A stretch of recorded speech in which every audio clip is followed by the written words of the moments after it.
Bonjour. Dans cet exercice, ce qu'on cherche à trouver, c'est la mesure du segment AC qui est ici dans la figure. Ce qu'on a comme information est indiqué, on voit dans cette partie ici. Donc, on a des mesures d'angle de données, puis on a la longueur d'un segment, c'est-à-dire le segment CD qui est ici.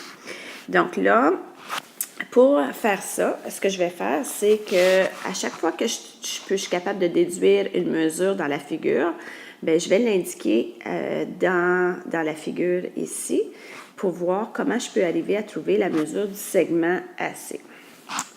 Donc, si je regarde tout ça, avec les angles qui sont donnés ici, les deux angles de 60, je vois un triangle, le triangle BCD, puis on sait que la somme des mesures des angles intérieurs d'un triangle doit donner 180.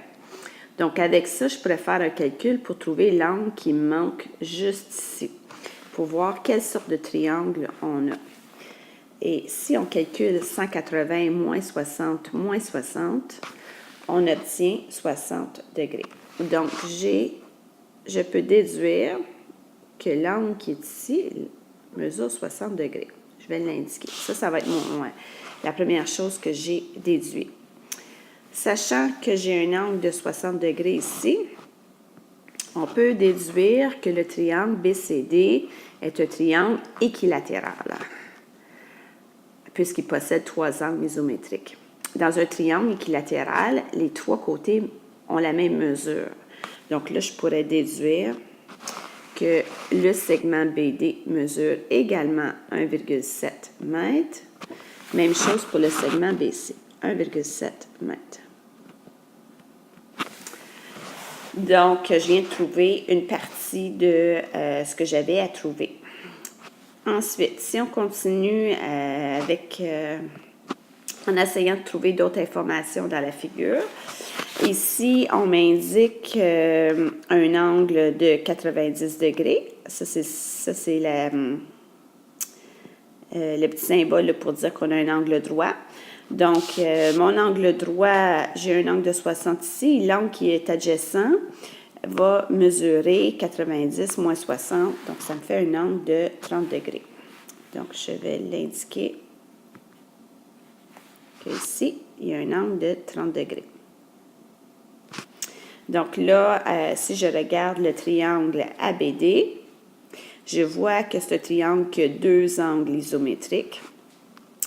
Dans un triangle, il y a aussi un énoncé qui dit que les côtés qui font face à des angles isométriques sont isométriques. Donc, j'ai deux angles isométriques ici, leurs côtés qui leur font face. Pour l'angle A, il est ici, le côté qui lui fait face, et pour l'angle BDA, le côté qui lui fait face est ici. Donc, ça veut dire que ces deux côtés-là seraient isométriques. Puisqu'on a déjà trouvé que le segment BD, on avait indiqué qu'il mesurait 1,7 m, ça veut dire que le segment AB va également mesurer 1,7 m. Je vais l'indiquer ici. Je vais retracer par-dessus mon 1,7 qu'on avait dit tantôt ici. Et avec ça, bien là, j'en ai assez pour trouver la mesure du segment AC. J'ai simplement additionné celui-là et celui-là ensemble. Là, maintenant, il faut tout mettre ça par écrit dans notre tableau.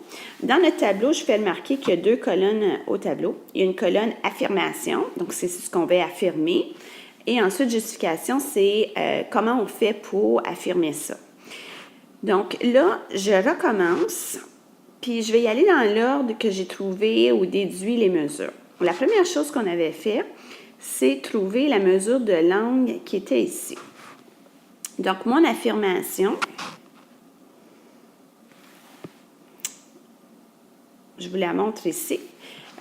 J'affirme que la mesure de l'angle BDC, c'est mon angle qui est ici, bien, pour la trouver, je peux faire 180 moins la mesure de l'angle qui est ici, DBC, moins la mesure de l'angle BCD.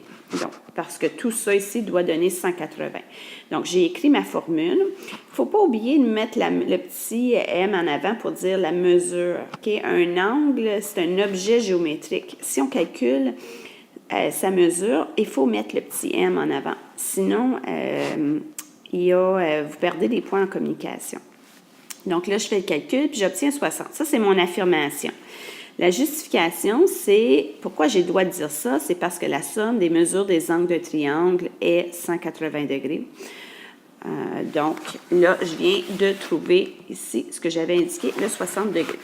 Ensuite, ce qu'on avait fait, c'est qu'on avait vu que, on a un triangle équilatéral. Donc, le triangle BCD est équilatéral. C'est ma prochaine affirmation.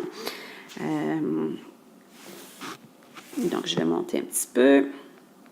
Le triangle BCD est équilatéral. Ça, c'est mon affirmation. La justification, bien, parce qu'on vient de voir qu'il y a 3 angles isométriques, 3 angles de 60. Ensuite, on avait, puisque le triangle BCD est équilatéral, on avait déduit que tous ses côtés devaient mesurer 1,7 comme le mesurait le segment CD. Donc, la prochaine affirmation, je vais mettre ça un petit peu plus petit pour qu'on voit mieux, c'est que tous les côtés du triangle mesurent 1,7 parce que c'est un triangle équilatéral. Encore une fois, donc la communication est importante. On est en train de trouver la mesure d'un segment. Donc, il faut mettre le petit M en avant. Si on écrit juste comme ça ici, je ne sais pas, BD, ça veut dire le segment BD. Un segment, c'est un objet géométrique, ça se voit. Si on veut le mesurer, j'ai fait une petite erreur, là. Segment, il ne faut pas oublier la petite barre par-dessus. Donc, ça c'est la notation pour segment BD. Si on veut sa mesure, bien, on ajoute le petit M en avant. Donc là, je suis en train d'affirmer que les 3 côtés ont la même mesure parce que c'est un triangle équilatéral. Donc là, maintenant, je viens de justifier que le segment BC va mesurer 1,7. Même chose pour le segment BD. Ensuite, on avait trouvé tantôt que l'angle qui était juste ici mesurait 30 degrés. Donc, je vous montre mon affirmation. Premièrement, je montre le calcul. Le calcul pour trouver la mesure du segment BDA.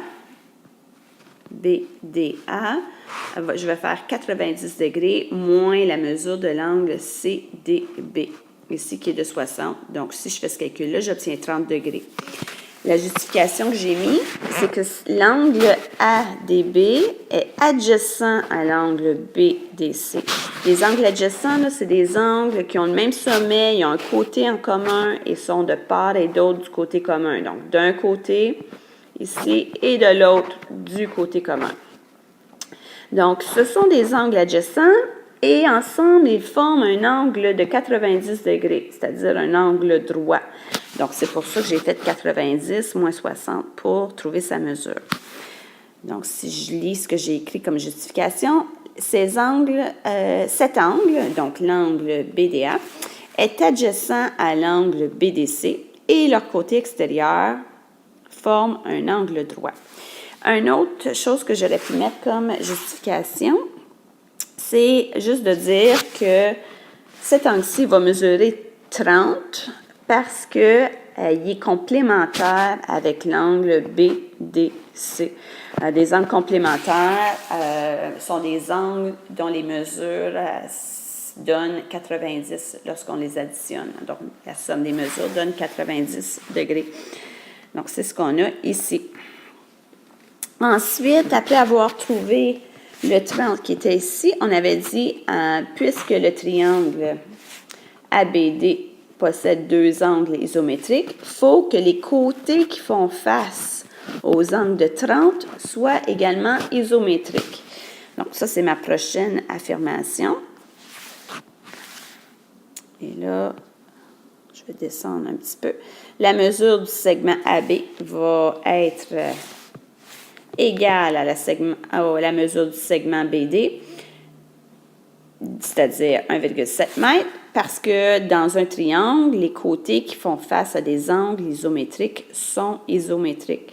Donc, c'est un triangle isocèle, oui, mais il faut absolument dire qu'il faut que ce soit ces deux côtés-là qui soient isométriques et non d'autres côtés, parce que c'est eux qui font face aux deux angles de 30 degrés.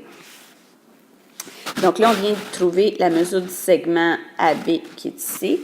Et là, il nous reste juste une petite étape, c'est-à-dire de calculer la mesure du segment AC en faisant la mesure qu'on a trouvée pour le segment AB, plus la mesure du segment qu'on a trouvé pour la mesure du segment BC. Donc, ici, je n'ai rien mis dans ma justification. Il s'agit de les additionner parce qu'ils se trouvent côte à côte. Voilà. Donc, faites attention ici à la communication. Donc, je répète, les petites mesures sont importantes.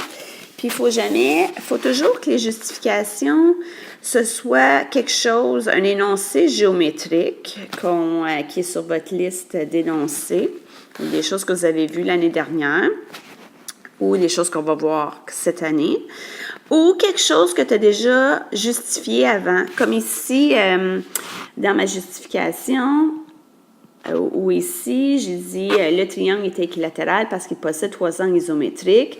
Les 3 angles isométriques, ce n'était pas une donnée du problème. Je l'avais justifié avant, à l'étape précédente. Donc, il faut que ta justification ici, ce soit quelque chose que tu as déjà justifié avant.